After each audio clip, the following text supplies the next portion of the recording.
Daphné. Green Green. Voilà, Ah, c'est bien ça, Green Green. Green Green pour les enfants aujourd'hui. Oui. On va jouer un petit peu, mais différemment. On va jouer avec des jouets écolos. Voilà. On sait que si. La meilleure façon d'apprendre passe souvent par le jeu. Alors je suis persuadée qu'on peut sensibiliser nos enfants à l'écologie et au respect de l'environnement avec des jouets. Et justement, le marché du jouet s'ouvre de plus en plus à des jouets dits durables. Il y a des créateurs qui ont envie de transmettre aux enfants des valeurs écologiques. Alors on va voir quelques jouets. Alors ce sont souvent des jouets en bois, mais maintenant ils sont super beaux. On a fait des progrès. Donc voilà, qu'est-ce qu'on a? Alors on a Alga Science qui, par exemple, c'est un producteur de jeux suédois qui a sorti une série de jouets éducatifs et durables sur le plan donc écologique. On a aussi Momol qui signifie yéyé en argot suisse-allemand. Et donc ce sont des jouets pour enfants, mais au design très scandinave quand même. Très rigoureux. Ouais, on a Num aussi, on a Plantoys, vous allez voir. Plantoys, eux, ils recyclent des arbres, donc tout est fait de façon écologique, évidemment. Ce sont des produits artisanaux, souvent de super bonne qualité d'ailleurs, rien à voir avec les jouets chinois, et donc qui demandent un travail engagé. Ah bah tu vois. Ouais. Donc je suis allée chez Little Fashion Gallery, justement, pour rencontrer Marie Soudé-Richard. Et donc c'est le meilleur site de vente en ligne pour enfants.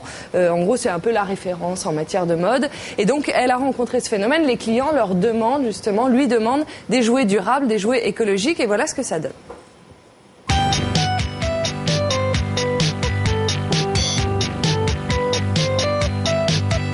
Pourquoi vous avez fait le choix de vendre des jeux en bois et en carton? Il y avait une double démarche. D'abord, on avait des clients qui avaient envie en fait d'avoir des objets qui soient design, qui soient beaux, qui puissent s'intégrer complètement dans leur décor. L'autre chose, c'était qu'il y avait cette notion de développement durable qui est présente de plus en plus et dont il faut tenir compte. Et donc, tous ces jouets, même si tous ne sont pas labellisés, sont en bois, donc s'inscrivent dans une démarche en fait beaucoup plus durable.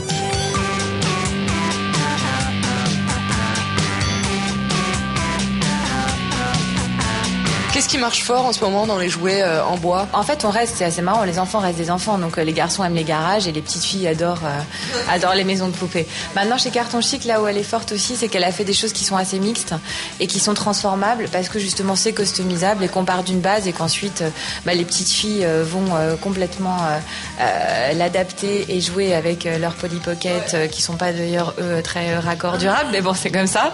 Et les garçons vont mettre des Playmobil et le transformer en garage.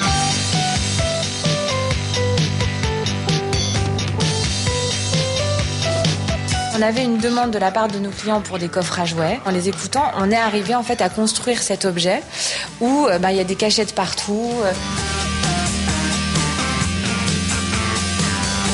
L'avantage des jouets durables, c'est que le nom le dit très bien lui-même, c'est que ça va durer dans le temps et que ce sera utilisé différemment dans 2 ans, mais qui sera toujours là. Qui sera toujours là. Et puis je pense que aussi quand tu fais la démarche en tant que parent d'acheter un jouet durable, tu te sens obligé d'expliquer et de le justifier. Ouais. Donc ça veut dire que tu es dans la bonne démarche en fait en termes d'éducation. Ouais. Et pour les enfants, c'est totalement naturel.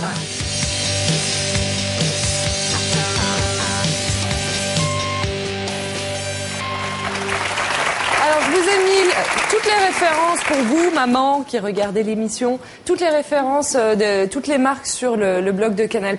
Et donc, il y a tous les prix. Je suis partie du plus bas c'est ça, mais au c'est pas plus cher parce que c'est éthique. Non, il y a de tout. Il y a vraiment de tout. Voilà. Bon, mais on peut trouver des trucs très chers quand même. Oui, si on a envie, pour ceux qui peuvent. Et c'est bien, c'est ce qu'elle disait, c'est bien de le dire aux enfants aussi, c'est de leur expliquer un petit peu. Et leur dire le prix surtout. Voilà. Mais ça les intéresse en plus et ils sont vachement fiers de jouer avec du coup. Très bien, merci beaucoup Daphné, bravo.